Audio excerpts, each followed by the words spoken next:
Boa noite a todos, que Jesus nos abençoe. A palestra da noite de hoje, ela tem como tema provas da riqueza e da pobreza. Será ministrada pela nossa amiga e irmã em Cristo, Maria Rita de Lima Souza. Toda fala da Maria Rita sobre o tema será pautado todos em cima dos ensinamentos do Cristo Jesus. Então, meus irmãos, vamos orar? Senhor Jesus, amigo de todas as horas, de todos os momentos, bons ou ruins, está sempre a nos orientar, nos amparar, nos impulsionar sempre à frente, avante, sempre com as melhores palavras e os melhores sentimentos. Gratidão ao mentor da nossa casa espírita Caminho da Luz. Gratidão aos anjos guardiões que guarda aquele templo de oração com tanto amor, com tanto desvelo. Hoje é uma noite muito especial. É a nossa noite especial de sábado, onde temos a nossa palestra, o nosso encontro juntamente com Jesus, o nosso irmão amigo. Que no momento tão especial da palestra, que só o Espírito Santo de Deus possa nos fazer companhia. Que Jesus, o nosso irmão amigo, fique conosco, pois a sua presença nos é tão especial e agradável.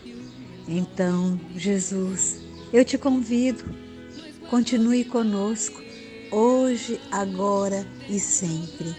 Que assim seja, Jesus, graças a Deus.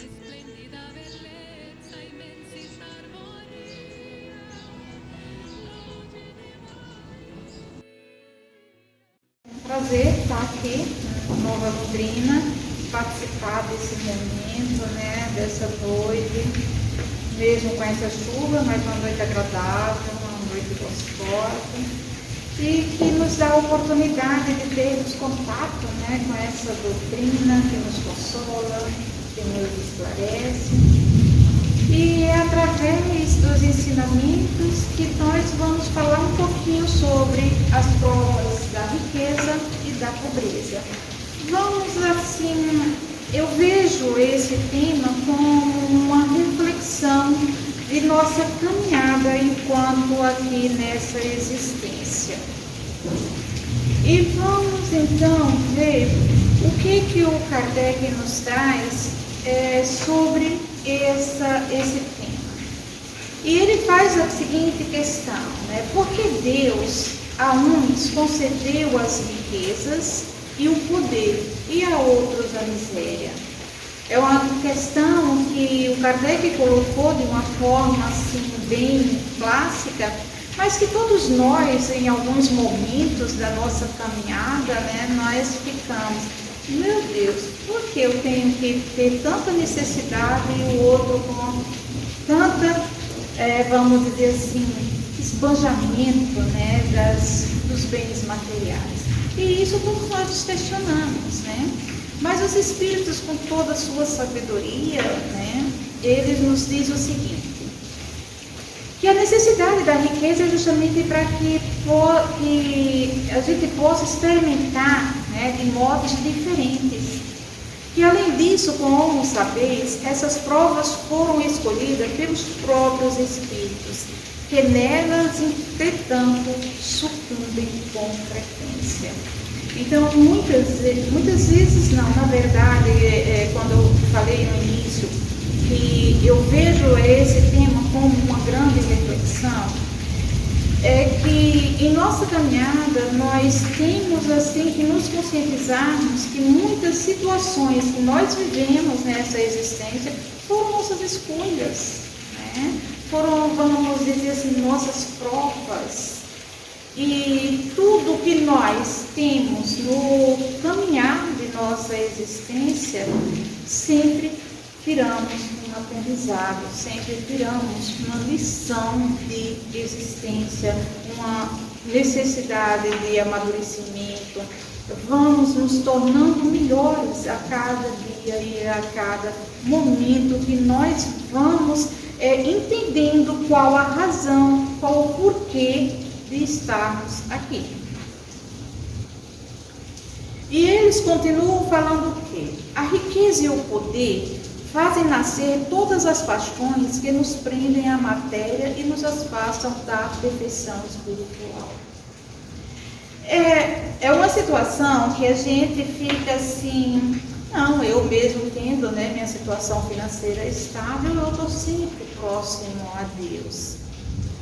Mas vamos fazer uma viagem interior. Quando nós estamos muito, muito contentes, muito felizes, nós lembramos de agradecer.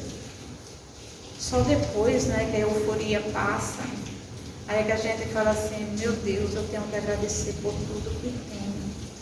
Então, quando ele nos coloca que a riqueza e o poder faz nascer as paixões, essas paixões são justamente esses momentos de euforia, né? As paixões que muitas vezes nós despertamos no potencial do tempo. E principalmente na vida que nós temos hoje, né? Na situação que nós vivemos hoje. Queremos ter. E muitas vezes nesse afar de ter, esquecemos do ser.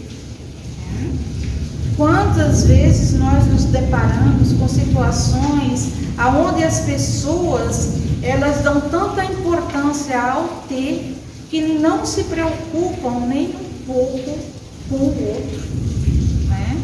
Na verdade, nós começamos a traçar um egoísmo que partimos para o foco no ter, né? Eu sempre digo assim, que nós temos contato com a doutrina, nós acreditamos, nós professamos todos esses fundamentos da doutrina espírita e tentamos viver, né, vivenciar todos esses fundamentos do Cristo, mas infelizmente ainda somos, né, muito apegados à matéria. Ainda estamos nessa caminhada para nos libertarmos desses apegos. Mas nunca é tarde para começarmos e trabalharmos com nossas diferenças. E com isso, ele continua, né? Por isso foi que Jesus disse, em verdade vos digo, que mais fácil é passar um camelo por um fundo de agulha do que entrar um rico. Que é mais fácil passar um pobre, né? Faltou aqui a palavrinha, por o fundo de uma agulha do que entrar o rico no reino dos céus. E por que isso? Porque quando quando ele faz essa analogia, né? Ele mostra o quê? O fundo de agulha era aquelas entradas, né, nas muralhas, e que realmente ela tem a aparência, né, de um fundo de agulha. Para o camelo atravessar aquela passagem, ele tinha que se dispor de tudo que estava sobre ele. E é assim, né, que nós temos que procurarmos viver. Não que nós tenhamos que dar tudo que temos e que falar que viver na pobreza é, vamos dizer, uma bênção divina. Não é isso que Jesus quis nos dizer. Ele quis nos dizer justamente do apego. Termos nossa sobrevivência, termos nossas aquisições, termos o nosso conforto material, isso não tem nenhum prejuízo para nós. O que tem prejuízo é o apego, né? Você não querer se desvencilhar daquilo que você tem o medo de perder. Um tempo atrás, né, o meu genro, assim, eu deixei o carro e caiu um galho de árvore, né, no carro e amassou um pouquinho. Eu cheguei em casa e ele falou assim, nossa, mas você não fica nervosa com isso, eu digo, vai resolver ficar nervosa? Já foi. Então a única coisa que tem que fazer agora é tentar recuperar, porque o resto já foi. Então não adianta você ter esse apego. Você sabe que é bom, é muito confortável você ter, né, tudo assim, fácil, mas isso não é razão para te deixar feliz ou infeliz. Porque a nossa verdadeira felicidade está o quê? No nosso bem-estar interior. Essa é a nossa verdadeira felicidade. Então, quando Jesus nos fala dessa analogia, ele quer nos mostrar o quê? Que nós devemos nos desapegarmos, né? Tirarmos esse apego muito forte que nós temos aos bens materiais. A riqueza, contudo, nunca esteve repartida igualmente entre os homens, fato que sempre preocupou os pensadores de todos os tempos. Quando nós olhamos ao nosso redor, nós assim sentimos assim injustiçados, né? Porque tantos com muito, né? E outros sem nada. E nós ficamos assim naquela assim, mas é porque não procurou crescer. Mas como diz os Espíritos lá na pergunta, no início da pergunta lá, foram escolhas nossas. Nós temos que termos a consciência de que nossas escolhas, elas têm que ser trabalhadas, elas têm que serem aceitas. E com isso desenvolvermos a resignação. Não é acomodação. A acomodação tem uma conotação muito diferente do que seja a resignação. Resignação é você aceitar sem sofrer e seguir em frente. Acomodação, você se condiz na situação de vítima, do coitadinho, e que eu não tenho condição de fazer, e que eu não posso fazer, que eu não posso prosseguir. Então nós temos que ter essa base de diferença entre acomodação e resignação. E o que Jesus nos coloca e nos chama a atenção é justamente para quê? Para essa resignação. Temos que ter, né, a conformação dos fatos e não deixar que eles nos derrubem. Temos que sempre olhar para frente. Nesse aspecto, porém, é importante observar que inutilmente se buscará resolver o problema da desigualdade das riquezas, desde que se considere apenas a vida atual. A primeira questão que se apresenta é esta: por que não são igualmente ricos? Aí cai aquela mesma pergunta: já pensou se nós nunca envelhecêssemos? Fôssemos sempre jovens? Como seria? O envelhecimento nos traz amadurecimento, né? Nos traz as limitações, porque quando os jovens, como diz a juventude de hoje, queremos adrenalina, queremos aventura, né? E o que seria se todos nós estivéssemos nesse mesmo patamar, sem ter ninguém para nos segurar, sem ter ninguém com a experiência da caminhada da vida, né? Sem nos segurar? Porque muitas vezes nós escutamos os conselhos não porque seja de um jovem, mas simplesmente porque tem mais idade, já caminhou mais, né? Então a gente vai em busca dessa experiência. E aqui ele nos coloca essa situação: se fôssemos todos ricos, né? Ou se fôssemos todos pobres, como seria? Como nós nos sentiríamos? O que aconteceria com as nossas escolhas?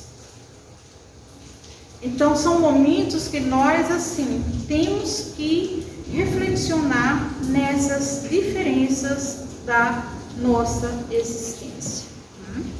Porque se fôssemos todos ricos, como ele diz aqui, não o são por uma razão muito simples. por não serem igualmente inteligentes, ativos e laboriosos para adquirir, nem sóbrios e previdentes para conservar. E a gente tem exemplo disso no nosso dia a dia. Quantas famílias a gente vê, né, que assim tem uma herança, né, volumosa, e quando deixa para os herdeiros, isso desaparece. Não dá muito tempo, já está zerado. Aí a gente fala assim, mas não soube dar valor. Mas é justamente isso, não está preparado para receber. E tudo aquilo que a gente tem para dar, tem que saber se o outro está preparado para receber. Não adianta você querer dar se o outro não quer receber. Você tem que estar sempre nessa observância. Bem, o que é que eu estou fazendo e dispondo? Em alguns momentos eu falo assim, a esmola. Você precisa estar muito bem preparado para dar uma esmola. Porque se você não estiver preparado, você está fazendo um grande mal. Né? Primeiro porque você não aceita a rejeição. E segundo, você fala assim, eu dei com tanto carinho, olha o que o outro faz. Então não dá. Melhor que não dê. Porque depois que a gente doa, é problema do outro, não é mais nosso.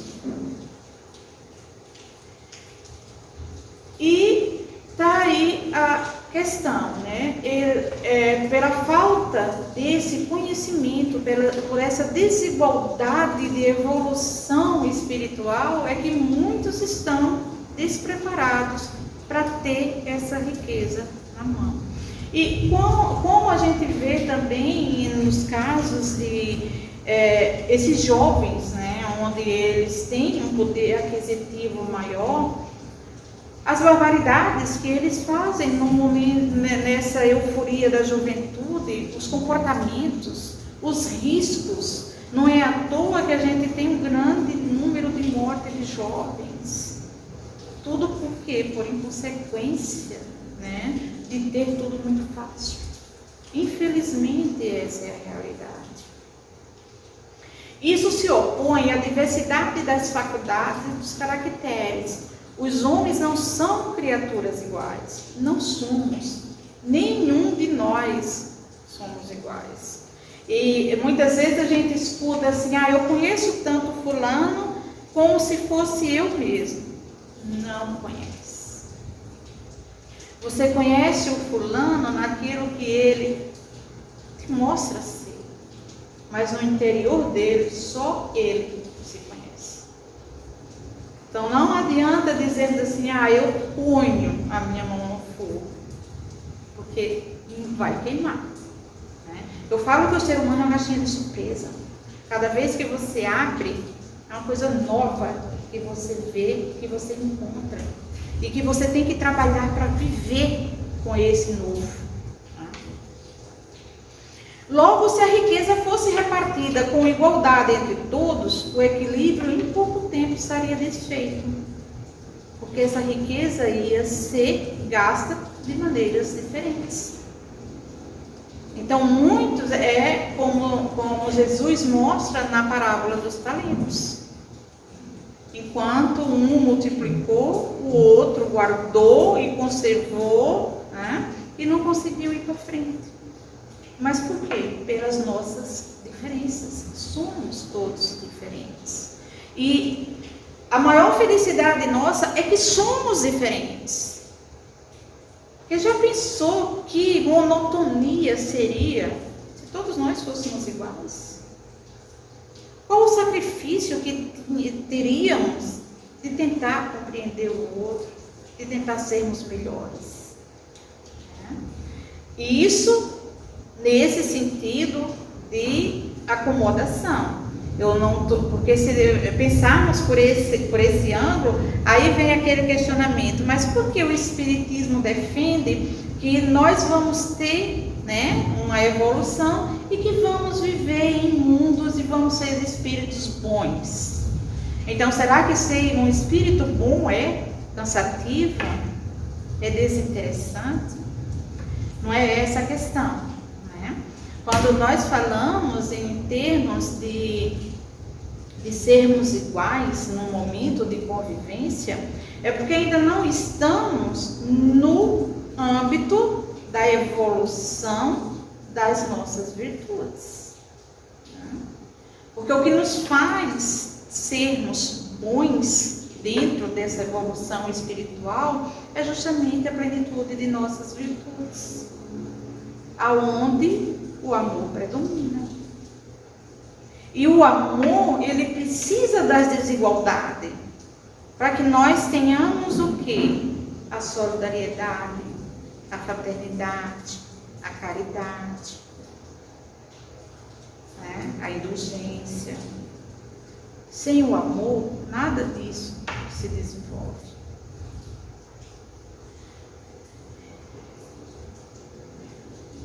E como o Espiritismo conceitua a pobreza e qual a sua finalidade? Nesse ponto que a gente fala assim, né? Não é o fato de você se acomodar, tá? Ah, não, eu sou pobre, então eu sou feliz e foi Deus que quis assim. Não, nós temos consciência que foram escolhas nossas, né? Que foram situações que nós escolhemos para que nós tivéssemos a oportunidade de crescermos. A pobreza, tal como a riqueza, nada mais é que uma prova pela qual o espírito necessita passar, tendo em vista um objetivo mais alto que é o seu progresso. Porque se nós aprendemos com a riqueza, também aprendemos com a pobreza.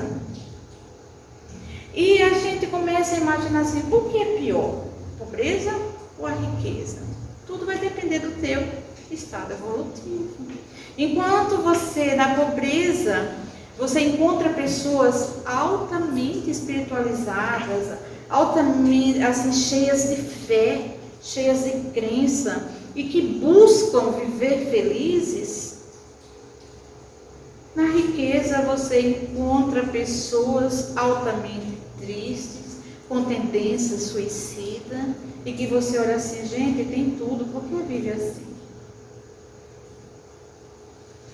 Então, são essas questões que o Espiritismo nos traz, né? É que, na verdade, nós temos essas necessidades para que nós possamos ter essa evolução moral, essa evolução espiritual.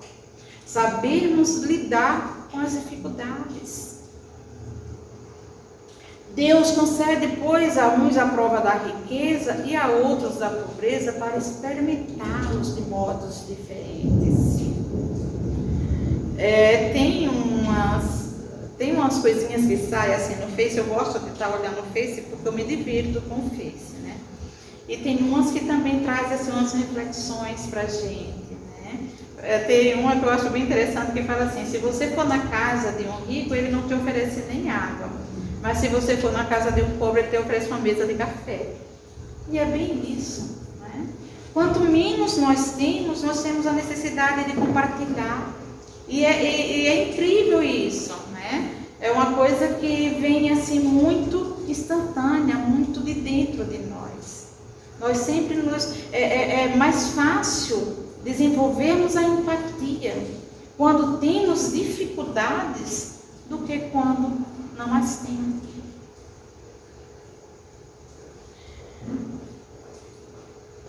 A pobreza é para os que sofrem a prova da paciência e da resignação. Isso é fato. Tá? Quando nós estamos passando por dificuldade, a maior prova que nós passamos é justamente da resignação. Porque vai resolver algum problema se eu me desesperar? Se eu me descabelar? Se eu chorar? Não vai resolver nada, vai me deixar mais doente. Então, que possamos refletir, que possamos pensar, né, em todo esse princípio. Muitas das minhas situações foram minhas escolhas. Por que o desespero?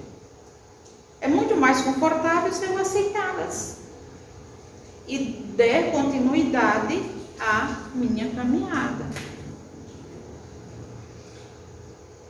E como o Espiritismo conceitua a riqueza? E qual a sua finalidade? Então, é no mesmo ângulo, tá? A riqueza é uma prova pelo qual o espírito tem que passar visando o seu progresso. Se a pobreza, o espírito pode ser tentado à revolta e à blasfêmia contra o Criador, na riqueza expõe-se ele ao abuso dos bens que Deus lhe empresta, deturpando-lhe os augustos objetivos. Então, os dois têm o mesmo poder, né, de ação. Porque enquanto uns aceitam, desenvolvem essa paciência, essa resignação, outros desenvolvem a revolta. Na riqueza, a mesma coisa. Enquanto tem uns que se preocupam em promover, né, a caridade, em promover a solidariedade, a fraternidade, tem outros que desenvolvem seu egoísmo a um ponto tal de que passa até a ter medo de se aproximar das pessoas para que as pessoas não tomem o que ele tem. É aí quando nós temos um quadro de avareza. Então, os dois fatores em nossa vida são fatores de prova e provas difíceis. Todas duas são difíceis. Se analisarmos friamente, fica até difícil a gente dizer qual que é mais difícil. Primeiro que a gente deveria estar na situação para saber, né? Porque eu falo assim, você não pode dar uma opinião daquilo que você não conhece. Você só pode optar se você conhecer, senão você não dá para opinar em nada se você não conhece. A riqueza é para os que a usufruam a prova da caridade e da abnegação. Porque é mais difícil um rico se desprender de seus bens materiais, não é se desfazer, se desprender do que um pobre. Um pobre, ele cai naquela fala, né? Eu não tenho nada a perder mesmo, então eu vou me preocupar com o quê? E o rico, ele vai ter sempre o quê? A necessidade de proteger o que ele tem. E muitas vezes se questiona, como que eu vou viver sem? Será que eu consigo viver sem o que eu tenho?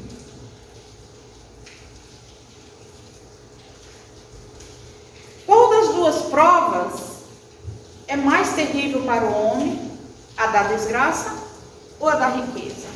São tanto uma quanto outra. Elas são difíceis. As duas são difíceis. Porque as duas trazem características muito próprias. E tudo vai depender da nossa evolução moral. A miséria provoca as queixas contra a providência, a riqueza incita a todos os excessos. E se analisarmos, nós vamos ter mais materialista numa classe social mais elevada do que numa classe mais baixa. Então, o materialismo, ele fala muito alto quando você tem esse poder da riqueza. Se a riqueza é causa de muitos males, se exacerba tanto as más paixões, se provoca mesmo tantos crimes, não é a ela que devemos inculpar, mas ao homem que dela abusa, como de todos os dons de Deus. Pelo abuso, ele torna pernicioso o que lhe poderia ser de maior utilidade. Então, pelo egoísmo que desenvolve, né, por esse apego, né, ele acaba ficando nessa situação, vamos dizer, de cegueira. Então, ele se olha tanto para si próprio que o próximo se torna indiferente. E com isso, ele vai perder a oportunidade de ter de desenvolver, né, essa fraternidade, a caridade. É a consequência do estado de inferioridade do mundo terrestre, é o que nós estamos falando desde o início. Tudo depende da nossa evolução. Tudo depende do nosso estágio moral, aonde nós nos encontramos nesse processo evolutivo. Se a riqueza somente males houvesse de produzir, Deus não teria posto na terra. Então, na verdade, são oportunidades de evolução. E é uma grande oportunidade até para nós que não temos essas riquezas, de aprendermos a respeitar o outro, de aprendermos a ter admiração pelos valores do outro, não pelos valores materiais, pelos bens, mas muitas vezes pelo que ele representa diante daquele bem. Quantos empresários nós temos e que são, verdadeiros pais para seus empregados? Então, tudo é uma oportunidade e tudo depende de quem está dentro desse contexto. Compete ao homem fazê-la produzir o bem. Se não é um elemento direto de progresso moral, é sem contestação poderoso elemento de progresso intelectual. E nós sabemos que não podemos evoluir moralmente se não temos essa evolução intelectual. Não podemos desenvolver aquilo que não conhecemos. Então, só podemos adquirir aquilo que nós sabemos o que estamos adquirindo. Nós não podemos fazer o certo se não conhecemos o errado. Então, nós só acertamos porque já erramos. E nós só erramos para termos a oportunidade de acertarmos. Isso é fato, não tem como contestar. Então, nós precisamos desse conhecimento intelectual para que possamos crescer moralmente. Quando Jesus disse ao moço que o inquiria sobre os meios de ganhar a vida eterna, Jesus falou o seguinte: desfaze-te de todos os teus bens e segue-me. Queria apenas mostrar que o apego aos bens terrenos é um obstáculo à salvação. E por que é um obstáculo à salvação? Porque quanto mais apego você tiver aos bens materiais, mais difícil é ter o desprendimento da terra, do teu corpo. Já pensou uma criatura altamente vaidosa, jovem, morre de repente e vê seu corpo ali inerte? Olha o desespero que esse espírito passa. Então, é isso que Jesus quis falar, que não que ele se desfizesse, desse todos os bens, mas que ele se desapegasse. Se eu tenho alguém que eu posso administrar, entrega e vai crescer espiritualmente, vai se transformar moralmente.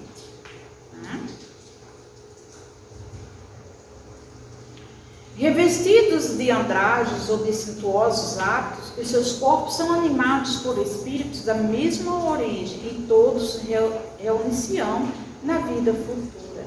Aí somente o valor moral é que os distingue.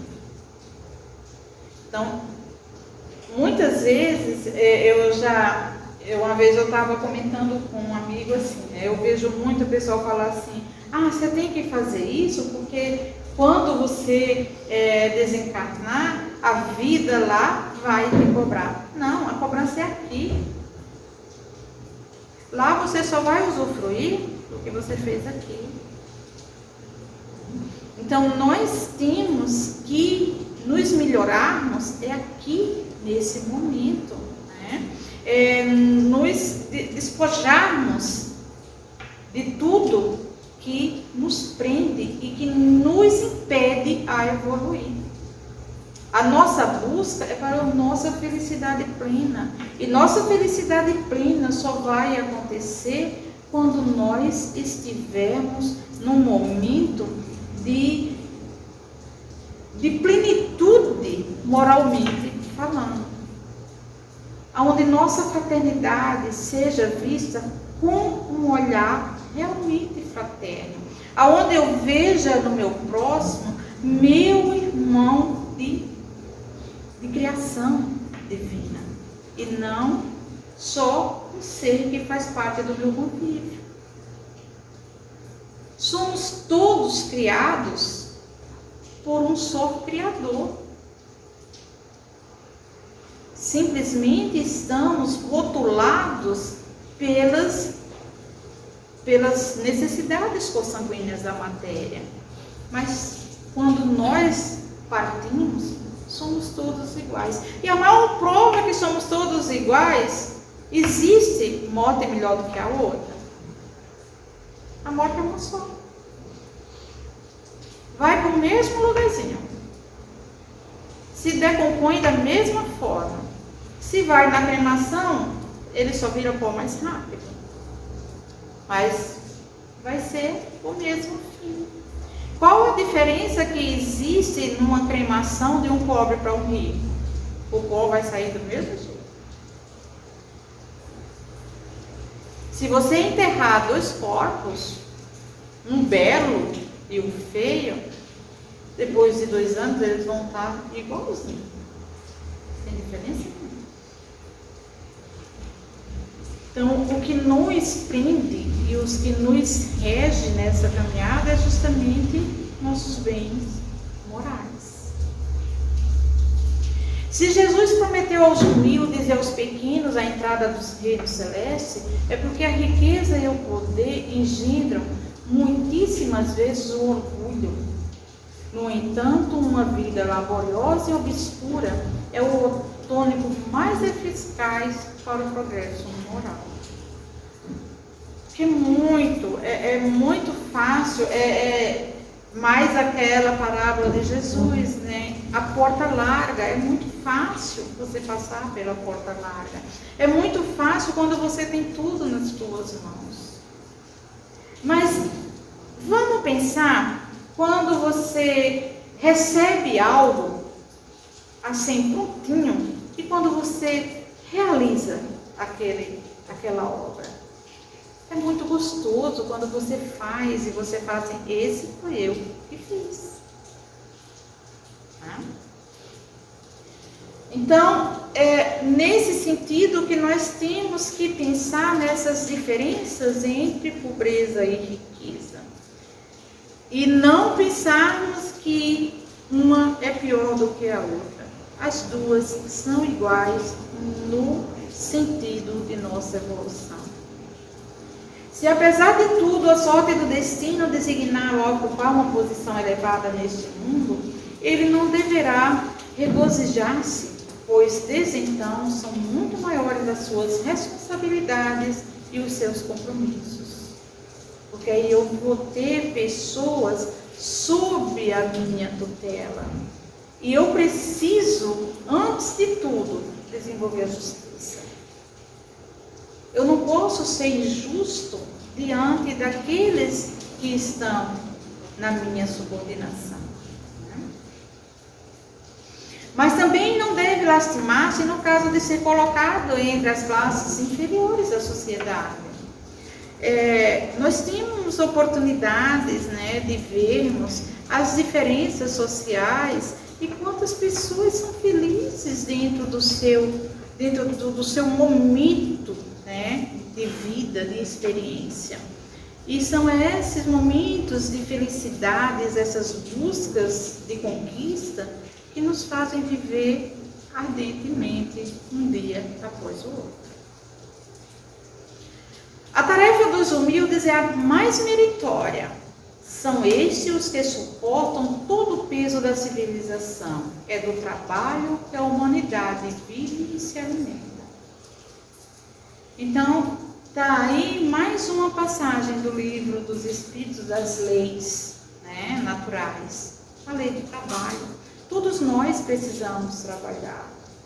Pensa você ocioso.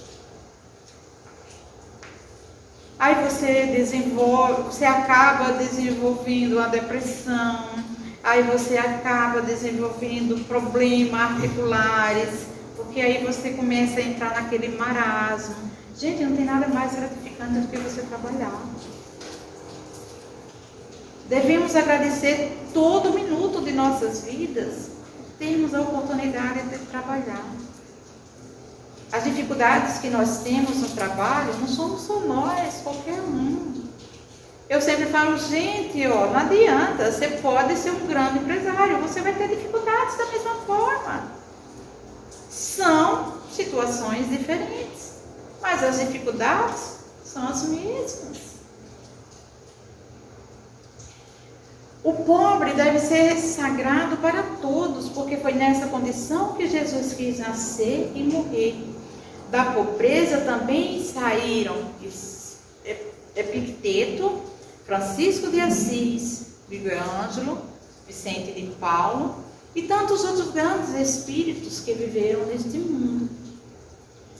Então, quando nós pensarmos em pobreza, não podemos ver como castigo.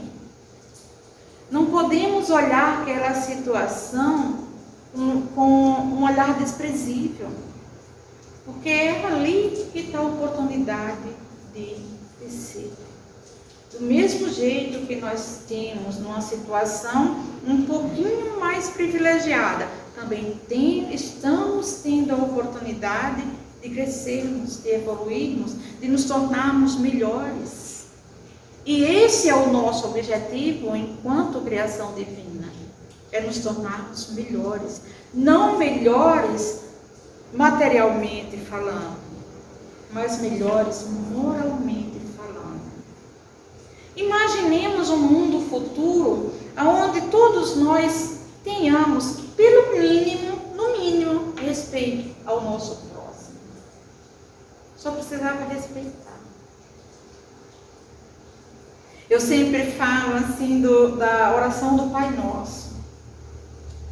Se todos nós fizéssemos a oração do Pai Nosso, pensando, reflexionando sobre as palavras do Pai Nosso, e tentássemos interiorizar e aplicá-la, como o mundo seria diferente. Já não tínhamos mais tanta violência como estamos tendo agora, tanto egoísmo, tanto egocentrismo, né? Tantas doenças psíquicas. Mas, infelizmente, faz parte do nosso planeta. Esse planeta que está em movimento e que está em busca desse mundo de regeneração. Estamos ainda necessitados de nossas provas, de nossas expiações.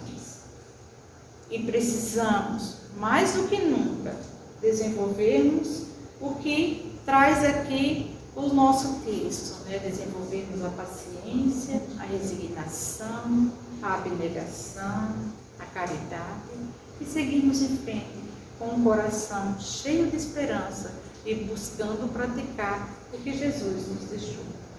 E essa seria a nossa reflexão da noite, e que possamos a cada dia pensarmos quais as nossas necessidades dentro de nosso momento de vivência agora nessa existência. Mesmo que estejamos num período intermediário, ou que estejamos na pobreza, ou que estejamos na riqueza, mas todos esses momentos são momentos para serem apreciados, porque são as oportunidades e são as nossas escolhas para um mundo melhor. Que Jesus nos abençoe e nos ilumine. Eu agradeço a paciência de todos por estarem aqui ouvindo, né, e participando dessas reflexões. Então, para que possamos encerrar nossa mensagem do dia, vamos nos serenando, elevando o nosso pensamento a Deus, nosso Pai, a Jesus, nosso Mestre, modelo e guia, e a toda a espiritualidade que se faz presente. Que possamos, neste momento, envolvidos dessas vibrações, emanar o que há de melhor dentro de cada um de nós, para que possamos, assim, colaborar para o equilíbrio de nosso município, para o equilíbrio do nosso estado, de nosso país, de nosso planeta, e que possamos, assim, estarmos mais firmes em nossos propósitos na caminhada ao encontro do Pai. Que o Mestre Jesus nos envolva, nos ampare e nos conduza nesta caminhada. E assim seja. La voce di Maria, dolce melodia, che ci porta al cuore, sempre di più nel cuore di Gesù. Le mani di Maria sopra l'anima mia, santa benedizione, la sua protezione per la vita mia. La voce di Maria, le mani di Maria, suo sorriso dolce che ci fa cantare